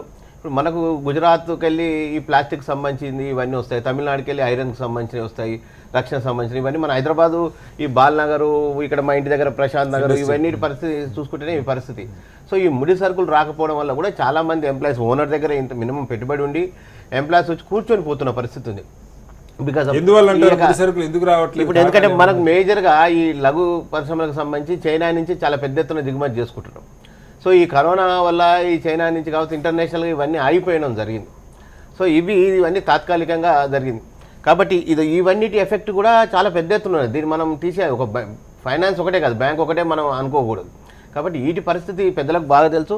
వీటి పరిస్థితి చాలా పెద్ద ఎత్తున ఆగిపోయింది వీటి వల్ల. నెక్స్ట్ సరే బ్యాంకులకు విషయానికి వస్తే ఈరోజు 3 లక్షల కోట్ల పైసలకు మనం ఇవ్వడమే కాకుండా 50,000 కోట్ల ఈక్విటీ కూడా మనం. సో ఈక్విటీ అన్నప్పుడు వాడు ఈ స్టడీ ఈ ఇండస్ట్రీ మీద నేను పెడితే నాకు బెనిఫిట్ ఉంటుందా లేదా అనేది అతను ఆలోచన చేసుకుంటాడు. 20 రోజుల నెల రోజుల కాదు కదా. కాబట్టి ఇవన్నీ కూడా ఉన్నాయి. సరే బ్యాంకుకు సంబంధించి చాలా స్పష్టంగా క్లియర్గా ఆర్థిక శాఖ మంత్రులు చాలా క్లియర్గా చెప్పారు. సో ఎలాంటి గ్యారంటీ ప్రభుత్వమే గ్యారంటీ ఇస్తుంది. మీరు ఇచ్చిన ఒకవేళ మీరు లోన్లు తీసుకొని ఉంటే 20% అదనంగా కూడా ఇస్తాము, గ్యారంటీ మేము ఇస్తాము. ఇప్పుడైతే మీరు డబ్బులు వాడుకోండి మీరు అని చెప్పేసి ఉన్నారు. మీరు ఏమో రాత్రి కట్టండి తీసుకొచ్చి ఇమ్మీడియట్గా మేము మీరు కట్టకపోతే వాళ్ళదే గ్యారంటీ అంటే ప్రభుత్వం ఇక్కడ భరోసా ఇచ్చింది, కేంద్ర ప్రభుత్వం. కాబట్టి గైడ్ లైన్స్ వచ్చినాయా రాలేదా అంటే, ఎందుకంటే నీ మధ్యన ఒక వారం రోజుల క్రితం నా మిత్రుడు కూడా తీసుకున్నాడు, ఫస్ట్ టైం ఎలాంటి ఇబ్బంది లేకుండా నాకు లోన్ ఇచ్చారని చెప్పి నాకు చెప్పడం జరిగింది. సో ఇప్పుడు కొన్ని బ్యాంకుల పరిస్థితి ఎలా ఉంది అంటే, ఈ బ్యాంకుల విషయాన్ని కూడా వస్తాక మనం ఒక విషయం అబ్జర్వ్ చేయాలి. అయితే ఒకటి, కేంద్ర ప్రభుత్వం స్పష్టంగా ఆ బ్యాంకుల మీద కఠినంగా వ్యవహరించి వాళ్ళకు లోన్లు ఈజీగా ఇచ్చేటట్టు ఇండస్ట్రీస్లకు వీళ్ళందరికీ మనం చేయాలి. ఈ యొక్క పరిస్థితి కూడా అంటే ఇక్కడ 2 విషయాలు మనం అబ్జర్వ్ చేయాలండి శ్రీనివాస్ గారు. ఇక మాల్యా లాంటి మేధావులు కూడా ఉన్న ప్రాంతం ఇదంతా. సో ఇలాంటి అవకాశాలను ఉపయోగించుకొని విజయ మాల్యా చిన్నోళ్ళు సార్ 50 లక్షలు 40 లక్షలు పెట్టుకొని వ్యాపారాలు చేసేవాళ్ళు పిండి కొద్ది రొట్టాను. ఎవరి ఎత్తులో వాళ్ళు ఉంటారు. సో వాని పరిస్థితి, బ్యాంకు వాని పరిస్థితి, గతంలో ఉన్న ఏదైతే దెబ్బలు తాకినాయో వాని పరిస్థితి వాడు. సరే కేంద్ర ప్రభుత్వం ఎంత చెప్పినా కానీ ఈ విజయ మాల్యా లాంటి కొన్ని క్యాండిడేట్లు చూసుకుని ఇప్పుడు నిజంగా కూడా ఇక్కడ ఉన్న మిత్రుడు నడుస్తున్న ఇంతకుముందే మన డిస్కషన్లోకి వచ్చినాయి, బాగా ఎగ్జిస్టింగ్ నడుస్తున్న పరిశ్రమలకు వాడు పొంగనే టక్కుని ఇచ్చేస్తున్నాడు. సో రాని పరిస్థితి ఏంది, రేపు ప్రభుత్వం ఇస్తూ వాని అనుమానాలు వానుకున్నాయి. ఇప్పుడు ఇచ్చినాము ఇక 3 వారాలు పైచిలకు అయింది, ఇప్పుడే మనం ఒక నిర్ణయానికి రాకూడదు. సో ఇవన్నీ మీరు అన్నారే, ఇంతమంది కేంద్ర ప్రభుత్వం సర్వే అంటే ఈ జాతీయ సర్వే చేసి రకరకాల ఇబ్బందులు వచ్చినాయి అని చెప్పడం జరిగింది. సో ఇవన్నీ ప్రభుత్వం అబ్జర్వ్ చేస్తుంటారు. చేసిన తర్వాత నిజంగా ఏ బ్యాంకు వాళ్ళు ఇబ్బంది పెడుతున్నారో ఆ బ్యాంకుకు సంబంధించి, అరే బాబు మీ బ్యాంకుకు మేము గ్యారెంటీ ఉంటాము, కేంద్ర ప్రభుత్వం నుంచి మీరేం వరి కావాల్సిన అవసరం లేదు, మీరు ఇవ్వండి అంటే చూసుకుంటాడు. వాడికి సంబంధించిన మినిమం కండిషన్స్ కూడా వాడు అడుగుతాడు. ఇప్పుడు మనం ఒకటి లోన్ తీసుకున్నప్పుడు ఎంత ఒకరు పెద్ద నేనున్నా మధ్యవర్తిగా నేను గ్యారెంటీ ఇస్తానండి అన్నా కానీ వాడు అతనికి 2వ 3వ ఎవరైతే డైరెక్ట్ పర్సన్ ఉన్నాడో తీసుకునేవానికి చెప్పడం దేనికి, కేంద్ర ప్రభుత్వమే గ్యారెంటీ ఇస్తుందని చెప్తున్నాం కదా. కేంద్ర ప్రభుత్వం అడగొద్దు కదా, గ్యారెంటీ అడగొద్దు కదా. కేంద్ర ప్రభుత్వం నమ్ముతున్నాయి బ్యాంకులు, మరి నమ్మితే ఇవ్వాలి లోను. సార్ ఇప్పుడు అన్ని బ్యాంకులు అని అదే వరుసలో మనం చూడొద్దు. ఇప్పుడు కొన్ని బ్యాంకులు ఇస్తున్నాయి, నేను చాలా స్పష్టంగా క్లియర్ గా చెప్పాను. కాబట్టి అన్ని ఇప్పుడు దీనికి సంబంధించి ఎక్కడెక్కడ ఈ బ్యాంకులు ఇబ్బంది పెడుతున్నాయి ఏందని చెప్పేసి ఇవన్నీ కూడా, ఎందుకంటే గతంలో చూసుకుంటే మనం ఇప్పుడు రాష్ట్ర ప్రభుత్వము కొన్ని బ్యాంకులకు రైతులకు లోన్లు ఇవ్వమంటే కూడా కేసీఆర్ గారు గట్టిగా చెప్పి మేము మీద యాక్షన్ తీసుకుంటే కూడా బ్యాంకులు ఏం సతాయించిన బ్యాంకులు ఉన్నాయండి. సో రాష్ట్ర ప్రభుత్వం దగ్గరికి కూడా వద్దాం, రాష్ట్ర ప్రభుత్వం ఇవ్వాల్సి కూడా చాలా ఇంకా ఇంకో మిత్రుడు మాట్లాడుతూ ఇంతకుముందు మాట్లాడుతూ కరెంటుకు సంబంధించి కూడా మాట్లాడిండు, వీటికి సంబంధించి సో ఈ ఛార్జీలకు సంబంధించి నిన్ననే మా యొక్క టీము బీజేపీ టీము ఆ యొక్క ఇంజనీర్ ఎవరైతే ఉన్నారో ఎలక్ట్రిక్ సంబంధించి చీఫ్ అతని దగ్గర పోయి మీరు ఇది ఇట్లా కాదు, మీరు విధానం మార్చాలి, ఇంత చాలా పెద్ద ఎత్తున చిన్న లఘు పరిశ్రమలకు ఇబ్బంది అవుతున్నది, మధ్యతరగతి ఇండ్ల వాళ్ళకు పేదలకు కూడా ప్రజలందరికీ అవుతుంది, దీని విషయంలో ఆలోచన చేయాలి. మీతో మెమరాండం ఇచ్చాం, ఈరోజు పేపర్లో కూడా వచ్చింది. సో మేము చాలా స్పష్టంగా ఒక ఐడియా తోటి ఉన్నాము, ప్రజల కోసమే పనిచేస్తాం. రాష్ట్ర ప్రభుత్వం అడుగుతారు, మీరు చేయాల్సి పాయింట్ చెప్పండి. షెడ్యూల్డ్ బ్యాంక్స్ ఒక 2-3 సంవత్సరాల నుంచి గత 2-3 సంవత్సరాల నుంచి వాళ్ళ అప్పులు అనేవి ఇవ్వడం అనేది తగ్గించినాయి. ఓకే. అది దానికి ఏంది సాక్ష్యం అంటే ఆర్బీఐలో వాళ్ళ రిజర్వ్స్ 8.5 lakh crores ఇప్పుడు ఉన్నాయి. ఓకే. అంటే మామూలుగానైతే ఏ షెడ్యూల్ బ్యాంక్ అయినా అకార్డింగ్ టు కాన్స్టిట్యూషన్ ఒక 10% రిజర్వ్స్ రిజర్వ్ బ్యాంక్ దగ్గర ఉండాలి. కానీ ఇప్పుడు మోర్ దాన్ 10% కాదు, కొన్ని బ్యాంకులు 50% కూడా ఎందుకు చేసి పెట్టినాయి అంటే ఇండస్ట్రియలిస్టుల మీద నమ్మకం లేదు, వ్యవసాయదారుల మీద నమ్మకం లేదు, ప్రజల మీద నమ్మకం లేదు. నేను ఒక కంపెనీకి సంబంధించిన ఎండీని అడిగితే గతంలో వాళ్ళు 50 కోట్ల నుంచి 100 కోట్ల రూపాయలు కూడా ఈజీగా తీసుకోవడానికి అవకాశం ఉండే పరిస్థితి ఉంటే 5 కోట్లు రిస్ట్రిక్ట్ పెట్టుకున్నారు. అంటే పెద్ద కంపెనీలకు. చిన్న కంపెనీలు 50 లక్షలు, 10 లక్షలు, 20 లక్షలు, ఎంఎస్ఎంఈలు అయితే 50+ అంతే ఉంటుంది మహా అయితే. అయితే వాళ్ళు ఇవ్వట్లేంది ఎందుకు అనేది ప్రభుత్వం డెఫినెట్గా దాన్ని ఏమంటాం రివ్యూ చేయాల్సిన అవసరం ఉంది. వాళ్ళు ఇవ్వరు, ఎందుకు ఇవ్వరు అని అంటే ఒక మాట, కేవలం ప్రైవేట్ ఫైనాన్స్ని ప్రోత్సహించాలని ఒక ఇంటర్నల్గా కూడా వచ్చింది. మీరు బ్యాంకులు 5 కోట్లు దాటియరు, ప్రైవేట్ ఫైనాన్సెస్ 100 crores అబౌవ్ కూడా ఇవ్వడానికి సిద్ధంగా ఉన్నారు, ఇంట్రెస్ట్ రేట్ హైగా. అంటే ఏంది, నీకు పబ్లిక్ నగదు దొరకాల్సింది పబ్లిక్ బ్యాంక్స్లలో. ఎవరిదండి? ఎస్బీఐ ఎవరిది, ఆర్బీఐ ఎవరిది, లేకపోతే ఆంధ్ర బ్యాంక్ ఎవరిది? ఇది ప్రజలది కదా. ప్రజల సొమ్ముని ఇవ్వడానికి కూడా బ్యాంకులకు వచ్చే సమస్య ఏంటి అని అంటే మా నరేష్ ఏమంటారంటే ఇప్పుడు కాంగ్రెస్ నుంచే అది కూలబడ్డది కాబట్టి మేము పరిపాలించింది అప్పుడు ఒక 6 ఏళ్ళు, ఇప్పుడు ఒక 6 ఏళ్ళు. మొత్తం వాళ్ళే కదా కరోనాది కరోనాది. ఈ ప్రత్యేక పరిస్థితి లేకపోతే ఇండస్ట్రియలిస్టులు నేను లోన్ అడుగుతారా? అసలు లోన్ కాదు, నగదు చేతిలో ఉండాలని కోరుకున్నది కేంద్ర ప్రభుత్వం. ఎవరు ఇంత పెద్ద సామాజిక శక్తి అంతా ఏకమై లేకపోతే ఇండస్ట్రియల్ అంతా ఏకమై మాకు నగదు లిక్విడిటీని ఏర్పాటు చేయమని వాళ్ళు కూడా అడగలే. కానీ బీజేపీ ప్యాకేజ్ అది బీహార్దైనా కాశ్మీర్దైనా ఇంకే ప్యాకేజ్ అంటే అది డొల్లనే అనేది ఇప్పుడు దీంతో నాకు తెలుస్తుంది. దీంట్లో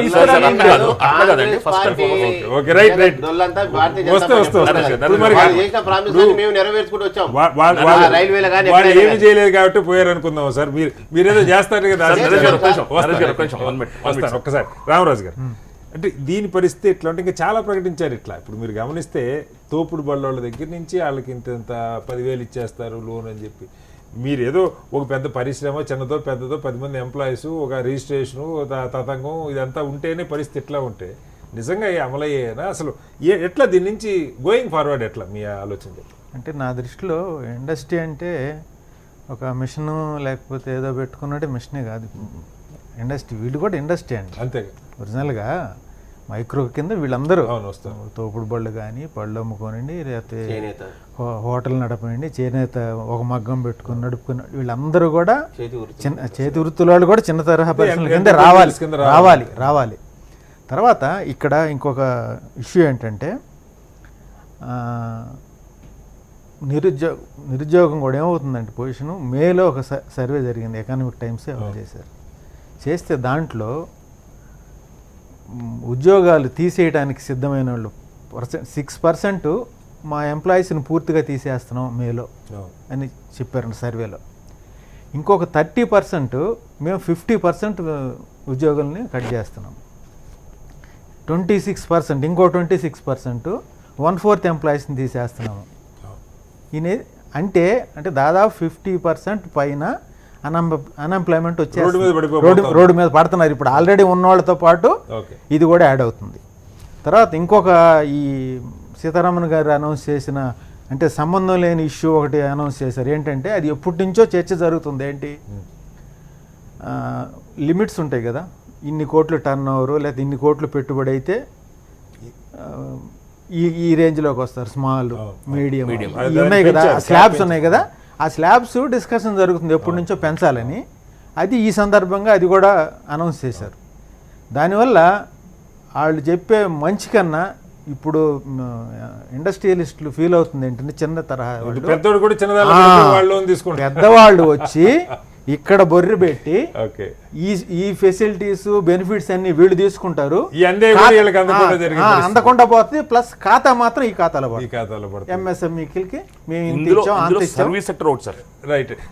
శ్రీనివాస్ గారు, ఇంకో ఇప్పుడు సరే కేంద్ర ప్రభుత్వం ఒకటి మీరు చెప్పండి ఏం చేయాలి వారు చెప్పారు. లోపాలు స్పష్టంగా ప్రధానంగా రాష్ట్ర ప్రభుత్వం కూడా చాలా ఇబ్బంది కనపడుతుంది. మనం చూస్తూ ఉన్నాం గతంలో మనం ఇక్కడే చర్చించాం, రాష్ట్ర ప్రభుత్వం ఇవ్వాల్సిన కొన్ని వేల కోట్లు ఇన్సెంటివ్స్ బకాయిలు ఉన్నాయని చెప్పి మన చర్చ తర్వాత ఆంధ్రప్రదేశ్లో కనీసం అది క్లియర్ చేశారు. మీరు చూసే ఉంటారు. Yes, ఎట్ ఏ టైం మొత్తం దాదాపు ఒక 1000 crores odd మొత్తం రిలీజ్ చేశారు. తెలంగాణలో దాని గురించి ఊసిలేదు. లేదు. ఏం జరుగుతుంది సార్? ఒక్క చిన్న మాట సార్, ఇన్ఫ్రాస్ట్రక్చర్ మనము లాక్డౌన్ తర్వాత అందరం రోడ్డు మీదకి వెళ్తే చూసింది, రోడ్స్ విపరీతంగా చేశారు, నీట్గా వేసుకున్నారు, మంచి థింగ్. దానికి ఏమంటారు, first some prime minister has guided all this people to take up infrastructure works అని చెప్పారు during the lockdown, so for ఈ కన్వీనియన్స్. కానీ why doesn't the finance minister, the industries minister, anybody there, prime minister didn't think about industry to be safeguarded? Okay, infrastructure safeguard చేసినట్టుగా are దాని convenience చూసుకున్నట్టుగా industry కూడా ఏం చేస్తుంటే ఒక నీట్గా ఉండేది. అది లేదు సార్. ఈ సార్ రామారావు గారు చెప్పినట్టు ఈ పెద్ద సెక్టర్స్ వచ్చి చిన్న సెక్టర్ కలపడం కాదండి, సర్వీస్ సెక్టర్స్ కలిపారండి దీంట్లో. Okay, okay. ఇండస్ట్రీలో సర్వీస్ సెక్టర్స్ కలిపారండి. ఒక కార్ షోరూమ్కి 100 కోట్లు 150 కోట్లు టర్న్ ఓవర్ చేసుకోవాలంటే ఒక 50 కార్లు అమ్ముకుంటే పెద్ద పెద్ద కార్లు చేస్తారండి. అలాంటి కార్లు this thing what if you wants that kind of figures and this thing, వాడు ఒక కార్లు అమ్మేసి ఒక షోరూమ్ తీసుకుని వెళ్ళిపోతాడు, డబ్బులు తీసుకెళ్ళిపోతాడు. అసలు వాళ్ళకి కాదు కావాల్సింది, they are just traders. Any showroom is like trading community. Somebody is manufacturing it. You give it to manufacturers. Don't club those service sectors into this place. Okay. ఇది ఒక ప్రాబ్లం. స్టేట్ గవర్నమెంట్లోకి వచ్చేది sir, Telangana government was suppose to be one of the richest government in the country. ముఖ్యమంత్రి గారు ఎప్పుడు this thing అది. And today there are no incentives from state government for anything. And fixed charges కాదు sir, licences, industrial licences, factory shop licences, this can be abate for 1 year. But ఏం జరగట్లేదు, ఏం లేవు sir. Abeyance అసలు ఏం పెట్టట్లేదు. Abeyance for 1 year. Will not collect taxes for 1 year, for you don't need to pay licence fees అని చెప్పి 1 year ఆపచ్చు కదా. అది కూడా లేదు సార్. మాఫ్ చేయడం కాదు, లైసెన్స్ ఫీజు కదా. So this is the situation. గతంలో నా చర్చలోనే మీలాగే ఇంకొక పారిశ్రామికవేత్తలు చెప్పింది ఏంటంటే, మాకు అసలు వీళ్ళు చేయాల్సింది ఏం వద్దయ్యా, మాకు ఇవ్వాల్సిన రాయితీలు ఇస్తే కూడా చాలని కూడా చెప్పిన వాళ్ళు ఉన్నారు. కానీ అవి ఇవ్వట్లా, ఇది జరగట్లా, అది ఏది లేదు సార్. సార్ ఇండస్ట్రీకి ఇన్సెంటివ్స్ ఏం లేదు. ఇంకోటి కూడా చెప్తున్నా సార్, బ్యాంకింగ్ సెక్టర్లో సార్ ఫిక్స్డ్ డిపాజిట్స్ మీద ఇంట్రెస్ట్ రేట్ తగ్గించిపారు సార్. 4%, 4.5% వచ్చింది. లోన్స్ మీద ఆటోమేటిక్ తగ్గిస్తారు. మరి why is that gap getting increased? Their profit margins of the banks getting increased. When you reduce the interest rate on fixed deposits, please reduce the interest rates on loans also. Okay. Our disparity are cheru. They are increasing their profitability ratio at our cost. Right. Okay. This is wrong. ఇట్లాంటి incentives ఇచ్చే దగ్గరలో నేను చెప్తున్నా sir, around 1600 crores pending ఉంది sir subsidies. That it self will take care of our some. Telangana రాష్ట్రంలో దాదాపు 1600 కోట్లు రాయితీలు పెండింగ్ ఉన్నాయి. It will take care of our this sir. MSME సెక్టర్లో ఓన్లీ చాలా selected people got it sir in the last 6 years. పేర్లు వద్దు కానీ చాలా సెలెక్టెడ్ పీపుల్, వెరీ సెలెక్టెడ్ పీపుల్కే వచ్చినాయి. కొంతమందికి వచ్చి కొంతమందికి రాకపోవడానికి కారణం ఏంటంటే ప్రాక్సిమిటీ, వాళ్ళ పబ్లిక్ రిలేషన్స్ నెట్వర్క్, పైరవీలు చేసుకునే ప్రాక్సిమిటీ. అదే చెప్తున్నా సార్, వాళ్ళ ప్రాక్సిమిటీ, వాళ్ళ పబ్లిక్ రిలేషన్స్ నెట్వర్క్. ఎప్పుడైనా పెద్ద వ్యవస్థకే ఉంటుంది సార్ పబ్లిక్ రిలేషన్ నెట్వర్క్. చిన్న ఇండస్ట్రీ చెప్తున్నాను సార్, నేను లాస్ట్ టైం ఒకసారి చెప్పాను సార్, చిన్న ఇండస్ట్రీలో up to the rank of say a person doing a turnover at least up to 3 to 5 crores వరకు సెక్యూరిటీ గేట్ దగ్గర నుంచి వచ్చి ఒక మనిషిని పికప్ చేసుకుని కస్టమర్ని బ్యాక్ అక్కడ వరకు దింపాల్సిన కూడా కస్టమర్ని ఆ ఓనర్స్ ఏనండి. అదే పెద్ద వ్యవస్థలు అనుకోండి, they have at every point, they have every stage. Even this thing. అలాగే ప్రాబ్లం వచ్చింది అనుకోండి sir, they fight only in the courts. MSME fellow fights on the machines. వాడు వర్క్ మీద ఫైట్ చేసుకుంటాడు, వీళ్ళు కోర్టులో ఫైట్ చేస్తారు. కోర్టులో ఫైట్ చేసుకుని వాడు ఇన్సెంటివ్ చేసుకుంటాడు, ఈ ఎంఎస్సీ వాడికి ఇక్కడే ఉండిపోతాడు. అట్లా లీగల్ ట్రాంగిబుల్స్ ఉంటాయి. So they should be separated sir, అది చెప్పేది. Okay, right. దయాకర్ గారు, రాహుల్ గాంధీ గారు కూడా చాలా సందర్భాలు మాట్లాడతాం. రాహుల్ గాంధీ గారు కూడా దీని మీద అనేక సందర్భాల్లో సూచనలు చేశారు. వాటి మీద కూడా చర్చిద్దాం. చర్చలో ఒక చిన్న విరామం.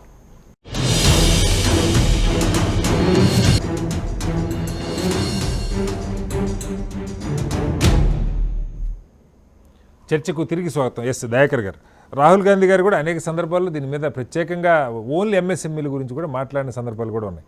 కానీ ఇక్కడ బ్యాంకుల లోను ఒక కీలకమైన సమస్య. దాంతోపాటు అదనంగా చాలా సమస్యలు చెప్తున్నారు, మనం వింటా ఉన్నాం. ముడి సరుకు రావటం కానీ, లేకపోతే చిన్న షోరూములు, వాళ్ళ టూల్స్ అమ్మే షోరూములు కూడా అందుబాటులో లేకపోవటం కానీ, ఇవన్నీ కూడా చాలా ఇబ్బందులు కలిగించినాయి. మ్యాన్ పవర్ ఇబ్బంది, డిమాండ్ ఇబ్బంది, రా మెటీరియల్ ఇబ్బంది. వీటిని అంటే ఒక మంత్రివర్గం ఉన్నది, సాక్షాత్తు నితిన్ గడ్కరీ గారే ఎంఎస్ఎంఈలకి బాధ్యత చూస్తున్నట్టు సీనియర్ మోస్ట్ మంత్రులు ఉన్నారు. అంటే దీని మీద అసలు ఫోకస్ ఉందా? దేశంలో ఏం జరుగుతుంది? ఈ సెక్టర్ ఎకానమీ పెరగాలంటే వీటిని బతికించుకోవాలన్న ఆలోచన ఉన్నట్టు ఏమైనా కనపడుతుందా? ఇప్పుడు రాహుల్ గాంధీ గారు ఆర్బీఐ మాజీ గవర్నర్తోనే రఘురామ్ రాజన్ గారితో ఒక కీలకమైన డిబేట్ పెట్టింది. అవును. ఎందుకంటే మీడియా పూర్తిగా వీటిని విస్మరిస్తుందనే ఉద్దేశంతో తానే యాంకర్గా మారి, అవును. తర్వాత బెనర్జీ గారితో కూడా ఆయన అభిజిత్ బెనర్జీ గారితో ఎందుకు ఆ చర్చ జరిగింది అని అంటే, అసలు ఫస్ట్ ఆఫ్ ఆల్ వీటి సస్టైనబిలిటీ అనేది ఎట్లా ఉంటుంది ఈ చిన్న మధ్య తరహా ఈ పరిశ్రమ. మనం ఎంఎస్ఎంఈలు అంటే చాలామందికి ఇంకా అర్థం కావట్లేదు, కానీ ఈ పరిశ్రమలను కాపాడుకునే ప్రయత్నం ఎందుకు చేయాలి అసలు? దీంట్లో ప్రభుత్వ కోణం ఎందుకు మేజర్గా ఉంటుంది ఈ టైంలో అనేది మనం ఆలోచించాలి. అరే ప్రైవేట్ అయిన కంపెనీ పెట్టుకుంటే ప్రభుత్వానికి ఏందా, ఇంకా మీకు పైసలు ఇస్తానికైనా ప్రభుత్వం ఉందని అనుకునే వాళ్ళు కూడా ఉండొచ్చు. కానీ చెప్పండి, ఇది పరోక్షంగా ఎంతమందికి ఉపాధి. ఇప్పుడు నిత్యావసరాలకు సంబంధించిన ఎంఎస్ఎంఈలు వద్దన్నా కూడా మనం చేసుకుంటాం. ఇప్పుడు ఏమంటే ఈ రోజు తినాలి, నీళ్లు తాగాలి, లేకపోతే ఏవైతే అత్యవసరమైన వస్తువులకు సంబంధించి. కానీ అవి బతకడం దేశం మనుగడకు భవిష్యత్తు అనే విషయాన్ని మనం మర్చిపోతున్నాం. ఓకే, ఇదేదో ఆ ప్రైవేట్ వ్యక్తి యొక్క కంపెనీకి సంబంధించిన లాభాపేక్ష మాత్రమే అనే ఉద్దేశం ఏదైతే ఉందో అది తప్పు. దాన్ని బతికించుకుంటే ఏమవుతుంది? ఇప్పుడు 5th లార్జెస్ట్ ఎకానమీగా గ్రో అయిన ఇండియా కాస్త 5th లార్జెస్ట్ కరోనా నేషన్గా ఎదిగిపోయింది. ఈ పరిస్థితి మరి అమెరికాకు లేదా? ఈ పరిస్థితి చైనాకు లేదా? వాడేం చేసిండు? లేకపోతే కెనడా వాళ్ళు అసలు ఫస్ట్ వీళ్ళని ఎట్లా బతికిస్తే ఈ సస్టైనబిలిటీలో బతుకులు ఉన్నాయి కదా. ఒక కంపెనీలో మామూలు ఎంఎస్ఎంఈ, చిన్న ఎంఎస్ఎంఈలో 10-15 నుంచి 500 వరకు ఉండే కంపెనీస్ ఉంటాయి. వాళ్ళ బతుకు చిత్రాన్ని కాపాడమని కదా మనం అడిగింది. డబ్బులు ఇచ్చేసారు, ఇప్పుడు నీకెందుకు, నీకు లిక్విడిటీ ఉండదు కాబట్టి నువ్వు కొల్లేటర్లు పెట్టకుండా నువ్వు తీసుకోవా, బ్యాంకుల కార్డు ఇచ్చేస్తాను, నువ్వు ఇయ్యలే. ఆ దేశాలు ఏంది డైరెక్ట్ గా ఆ కంపెనీల ఖాతాలనే జమ చేసింది. నువ్వు ఏదైనా కావచ్చు, వాళ్ళ దగ్గర రిజిస్టర్ అయి ఉండాలి. దానికి సంబంధించిన వ్యక్తులకు కూడా, జపాన్ లాంటి దేశాల వ్యక్తులకు కూడా చేసినాయి. అది వేరు, మనం చేయలేకపోతున్నాం, మనకి ఎక్కువ జనాభా ఉంది. కానీ కంపెనీలలో మనం పెట్టింది ఎందుకు అంటే నువ్వు ఉద్యోగులను కాపాడుకోవడం ఒకటి. ఇప్పుడు ఇక నేను పైసలు ఇవ్వలేనని ఇప్పుడు 50% ఎత్తేసిందని వారు పెద్దలే చెప్పిండ్రు, 25% ఎత్తేసిండ్రు. కొంతమంది అసలు కొలాప్స్ అయితే ఉన్నాయి. 30% క్లోజ్ అయిపోయినాయి వారు చెప్తున్నారు. నేను ఈ ప్రత్యేక పరిస్థితుల్లో చేయాల్సిన అంశం చెప్తున్నా. నువ్వు ఆ ఎకానమీని ఏం చేసినావు, ఈ 6 సంవత్సరాలు ఏం చేసినావు, లేకపోతే వాజ్పేయి గారు ఉన్నప్పటి నుంచి ఏమైంది, లేకపోతే మన్మోహన్ సింగ్ గారు ఉన్నప్పుడు ఏమైంది, ఇది కాదు నాకు చర్చ.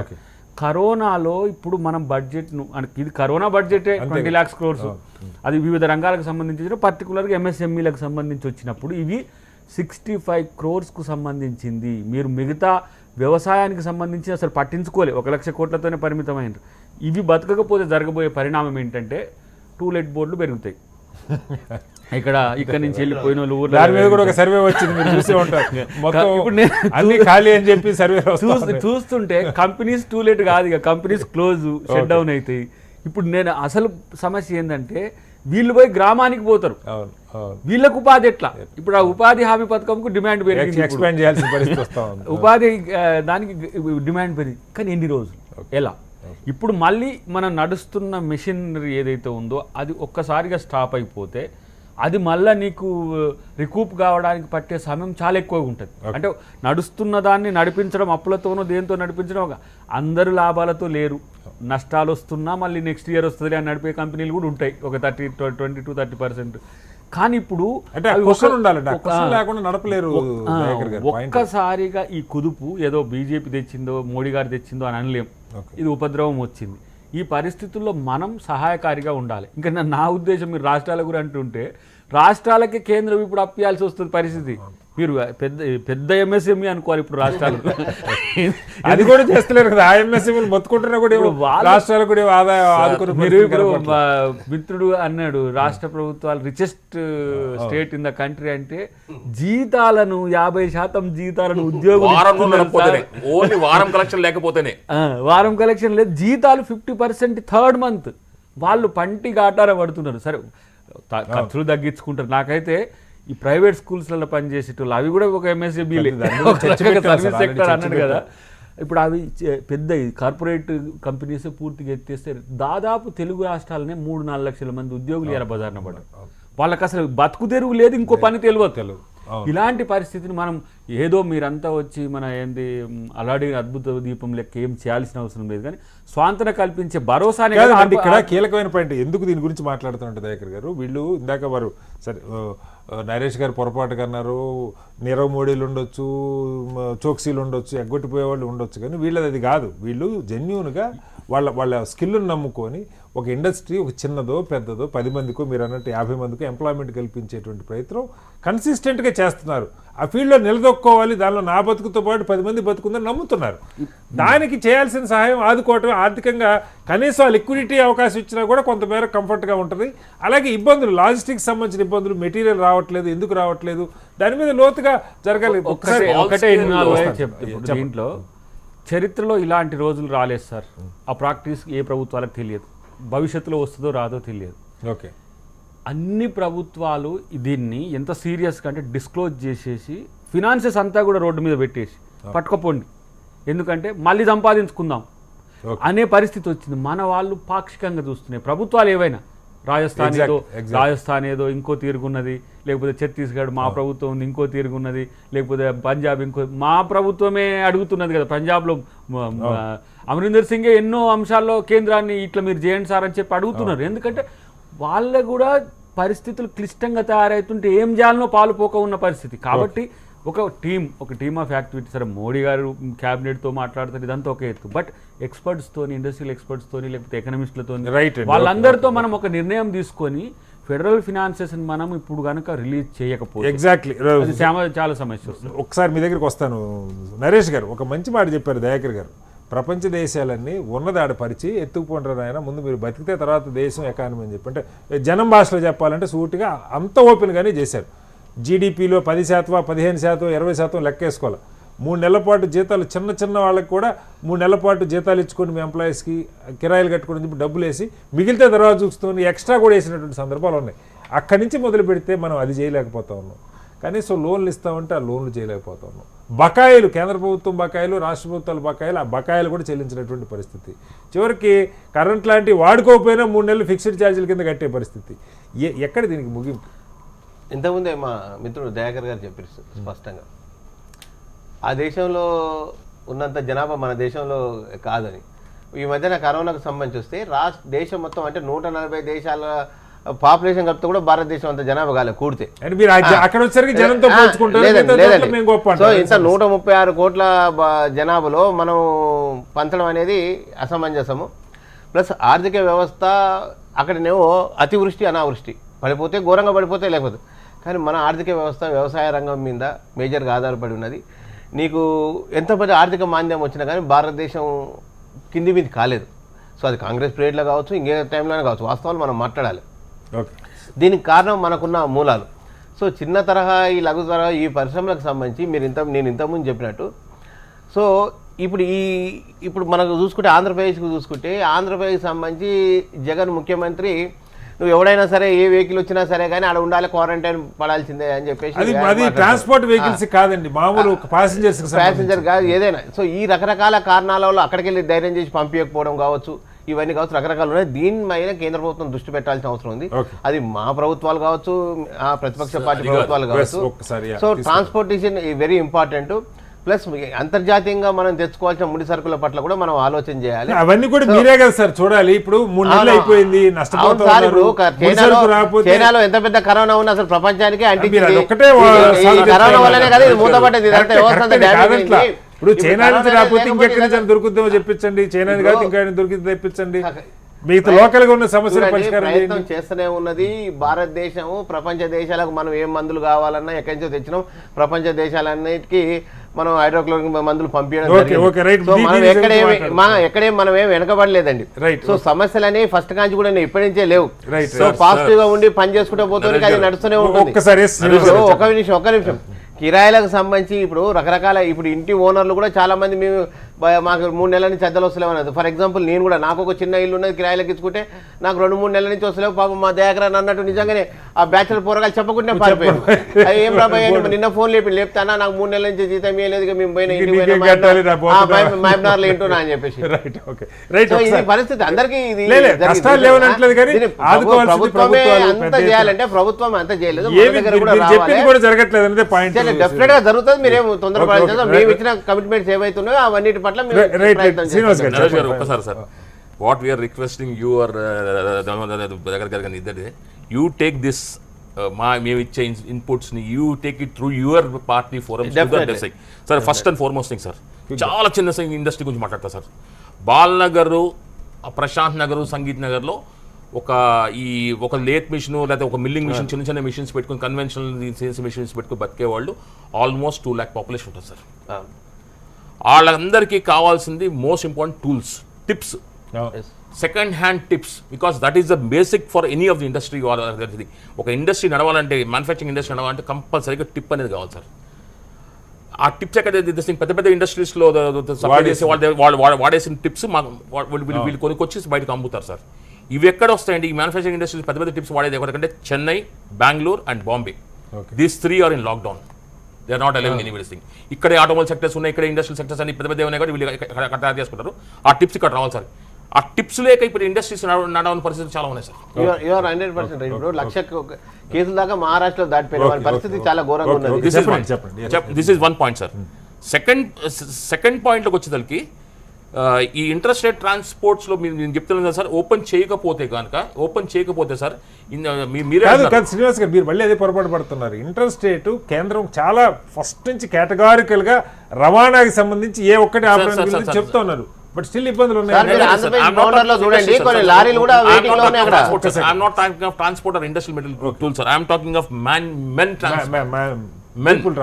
People transport sir. ఇదేమవుతుంది సార్, వాళ్ళు ఇప్పుడు అక్కడి నుంచి వెళ్ళిపోయారు సార్, 3 months బ్యాక్ వెళ్ళిపోయారు సార్. వాళ్ళకి కడుపు కాలుతుంది సార్ రావడం. వాళ్ళు ఉద్యోగం చేసుకోవాలి. ఎవరెంత ఇన్సెంట్ వచ్చినా ఏ స్టేట్ ఇచ్చినా దే హ్యావ్ టు సర్వైవ్. వాడు రావాలి. ఇప్పుడు వాడు రావాలంటే అక్కడి నుంచి రావడం లేదు. ఇవాళ రోజు సార్ పెద్ద జైంట్ కాబట్టి ఎల్ఎన్టీ వాళ్ళు నాకు తెలిసి ఇవాళ I think today the train is landing in train ఇవాళ వస్తున్నట్టుంది. బీహార్ పాట్నా దగ్గర ప్లేస్ నుంచి 1,500 మందికి ఒక ట్రైన్లో తెచ్చుకున్నారు సార్ ఎల్ఎన్టీ వాళ్ళ ఎంప్లాయీస్ని. పర్మనెంట్ ఎంప్లాయీస్ కాబట్టి వాళ్ళు స్పెషల్ ట్రైన్ పెట్టుకుని అలా ఎంతమంది ఎఫర్ట్ చేసుకుంటారు సార్ ఇండస్ట్రీస్లో? అది లేదు సార్ పరిస్థితి. అలా మాకు మనుషులు కూడా రావాలంటే ఆ రవాణా వ్యవస్థ కూడా ఓపెన్ అంటే ఇప్పుడు శ్రామిక్ రైళ్లు ఒక పక్క నడుస్తూనే ఉన్నాయండి. వారు చెప్పినట్టు సరే సంఖ్య సరిపడా ఉన్నాయా లేదా రాష్ట్ర ప్రభుత్వాలు రిక్వెస్ట్ గొడవ అంతా ఉంది, కానీ ఫైనల్గా మనుషులు వస్తా అంటే ఇప్పుడు ఉదాహరణకి తెలంగాణ రాష్ట్రంలో ఎవరైనా రావచ్చు బయట నుంచి అని గేట్లు తెరిచిపెట్టి కూర్చున్నారు. రానివ్వండి, వేరే స్టేట్ నుంచి రావాలి కదా సార్, లింకింగ్ స్టేట్ నుంచి రావాలి కదా, ఆంధ్ర నుంచి రావాలి, ఇక్కడ నుంచి రావాలి. కర్ణాటక నుంచి రావాలంటే మధ్యలో ఆంధ్రప్రదేశ్ బౌండర్లు ఆపేస్తుంది కదా. ఓకే రామరాజు, అంటే వాళ్ళు అది కూడా చూస్తున్నారు లేండి, బయట నుంచి వచ్చే వెహికల్ ఎక్కడికి వెళ్తున్నారు డెస్టినేషన్ అన్న దాన్ని బట్టి కూడా ఎలా చేస్తారు. రామరాజు గారు ఫైనల్గా అనేక సమస్యలు ఉండొచ్చు, కీలకం సూక్ష్మం ఏంటి దీంట్లో? అంటే ముఖ్యంగా విజ్ఞప్తి చేయాల్సింది ఏంటంటే మామూలు సామాన్య ప్రజలకు కానీ సోషల్ మీడియా హీరోలకు కానీ విజ్ఞప్తి ఏంటంటే ఒక ఇండస్ట్రీ కానీ బిజినెస్ చేసుకున్నవాడిని ఒక దొంగ కింద చూడొద్దు దయచేసి. ఎందుకంటే ఎవరో 4 దొంగలు ఉన్నారని అంటే మామూలు జనాలు దొంగలు ఎదవలు లేరా? ఇండస్ట్రీస్ వాళ్ళని బిజినెస్ వాళ్ళని ఎవరో ఒక నీరవమోడో ఒక ఇంకొకరో వాళ్ళని కంపేర్ చేసుకొని చిన్న తరహా ఇండస్ట్రీస్ వాళ్ళని, చిన్న తరహా ఇండస్ట్రీ వాడు ఇండస్ట్రియలిస్ట్ కాదండి, వాడు పెద్ద కూలీ. అంతే, చిన్న కూలీ కాకుండా పెద్ద కూలీ, 4 కూలీలతో పాటు వీడు కూడా కూలి పని చేస్తాడండి. అది అర్థం చేసుకోవాలి. ఆ చెడు అభిప్రాయాల నుంచి బయటపడండి. బ్యాంకులు ఇప్పుడు మీరు బ్యాంకుకి వెళ్ళి ఎవరినైనా అడగండి, పెద్ద లోన్ తీసుకున్న వాళ్ళకంటే ఎంఎస్ఎంఈలు చిన్న మైక్రో వాడు చిన్న స్థాయి వాడు లోన్ తీసుకుంటే భయంతో కడతాడు. చాలా జాగ్రత్తగా మీరు కంపేర్ చేస్తే ఫిగర్స్ మీరు అసలు ఎంఎస్ఎంఈలు రిటర్న్స్ ఫైల్ చేసేది బ్రహ్మాండంగా అంటే ఎగవేయటమో లేకపోతే కట్టలేకపోవడం అనే పర్సంటేజ్ చాలా తక్కువ. తర్వాత ఇంకోటి మిత్రుడు ఇండస్ట్రియలిస్ట్ చెప్పాడు కదా, ఏం చెప్పాడు? సెకండ్ హ్యాండ్ టూల్స్ అంటే స్మాల్ స్కేల్ ఇండస్ట్రీస్ బతుకు కొత్తది కొనుక్కొని నడిపే స్టేజ్లో కూడా లేదు. అది చాలా ముఖ్యమైన విషయం. మీరు అబ్జర్వ్ చేస్తే, మీరు ఇండస్ట్రియల్ ఎస్టేట్కి వెళ్తే అవును ఏ ఒక్క ఇండస్ట్రీ వాడు కూడా స్మాల్ స్కేల్ వాడు టూల్స్ కొత్తవి అంటే ఒక డ్రిల్లింగ్ మిషన్ కానీ ఒక ఇంకోటి కానీ ఏదైనా సెకండ్ హ్యాండ్ కొనుక్కొని వాడటానికి మొగ్గు చూపుతున్నారు. అది ఎందుకు అంటే డబ్బులు మిగిలించడానికి కాదు, వాడికి ఇంకా వేరే మార్గం లేదు. అంటే కొత్తది కొంటే గిట్టుబాటు కాదు, అందుకని సెకండ్ హ్యాండ్ ఎవడో తీసేసిన వస్తువులు టూల్స్ తెచ్చుకొని దానితో చేస్తేనే ఈ పెద్ద కూలోడు చిన్న కూలోడు నలుగురు బతుకుతారు. ఎగ్జాక్ట్లీ. దాని నుంచి ఇప్పుడు మీరు ప్రభుత్వంగా నేను ఒక చిన్న ఉదాహరణ ఏంటంటే పిఎఫ్ 2% తగ్గిస్తామని చెప్పారండి. 2% తగ్గించింది గవర్నమెంట్ కాంపన్సేట్ చేయాలండి, అది చేయట్లేదు. ఎవరికి? ఉద్యోగస్తుడికి లాస్ అవుతుంది. వాడు మళ్ళీ ఓనర్ మీద అంటాడు, ఏం సార్ 2% కట్ చేసేసారు, మాకు బెనిఫిట్ పోయింది కదా. ఇంకొకటి మొన్న ఈ డైరెక్ట్ బెనిఫిట్ అనేదంటే ఒక చిన్న ఉదాహరణ, మా మిత్రుడు ఒక ఆయన యుఎస్లో టెక్నికల్ కన్సల్టెంట్, ప్రైవేట్గా రిజిస్టర్డ్ టెక్నికల్ కన్సల్టెంట్. అతనికి 2 నెలలు $4,000 బ్యాంకులో అకౌంట్లో డబ్బులు పడ్డాయండి. అతను ఒక నోటు నాకు ప్రింట్ తీసి పంపాడు. ఇట్లా మీరు ఎవరైతే సఫర్ అవుతున్నారో కూలీలు, పెద్ద కూలీలు, వాళ్ళకి డైరెక్ట్ సహాయం ఏమీ లేకుండా మీకు కొలాటరల్ ఫ్రీ లోన్ ఇస్తాము, ఇట్లాంటి స్కీములు ఎన్నో వచ్చినాయి. దాంతోపాటు ఇది కూడా తయారయ్యి. Okay right sir. మొత్తంగా దాని నుంచి బయటపడాలండి. రైట్. టైం మించిపోయింది. చిన్న మధ్య తరహా సూక్ష్మ పరిశ్రమలకు సంబంధించి కేంద్ర ప్రభుత్వం అలాగే రాష్ట్ర ప్రభుత్వాలు ఏం చెప్తున్నా అమలుకు నోచుకోవట్లేదు. కరోనా సమయంలో తీవ్రంగా నష్టపోతున్న అతిపెద్ద రంగం ఈ ఎంఎస్ఎంఈ సెక్టర్. కాబట్టి కేంద్రం బ్యాంకులకు ఇచ్చినటువంటి గైడ్ లైన్స్ ఏదైతే ప్యాకేజీలు ప్రకటించారో అమలు జరగడం మీద దృష్టి పెట్టాల్సిన అవసరం ఉంది. ఇప్పటిదాకా ఆర్బీఐ గైడ్ లైన్స్ రాని పరిస్థితి ఉన్నది. ఉదారంగా లోన్లు ఇచ్చే విషయంలో ఆదుకోవాలి, డైరెక్ట్ బెనిఫిట్ ఇవ్వకపోయినా. అలాగే రాష్ట్ర ప్రభుత్వం అనేక రాయితీలు, వేల కోట్ల రూపాయల బకాయిలు ఉన్నటువంటి పరిస్థితి. ఈ సమయంలో కూడా వాటిని ఆదుకోకపోతే పెద్ద ఎత్తున నిరుద్యోగ సమస్య పెరిగే ప్రమాదం ఉంది. దాన్ని ప్రభుత్వాలు గుర్తిస్తాయని ఆశిద్దాం. చర్చలో పాల్గొన్న రామరాజు గారికి, నరేష్ గారికి, శ్రీనివాస్ గారికి, అలాగే దయాకర్ గారికి ప్రత్యేక ధన్యవాదాలు. ఇది వాళ్ళ స్వతంత్ర భారతం. రేపు మరోస్తే మళ్ళీ కలుద్దాం. అందరికీ నమస్కారం. సెలవు.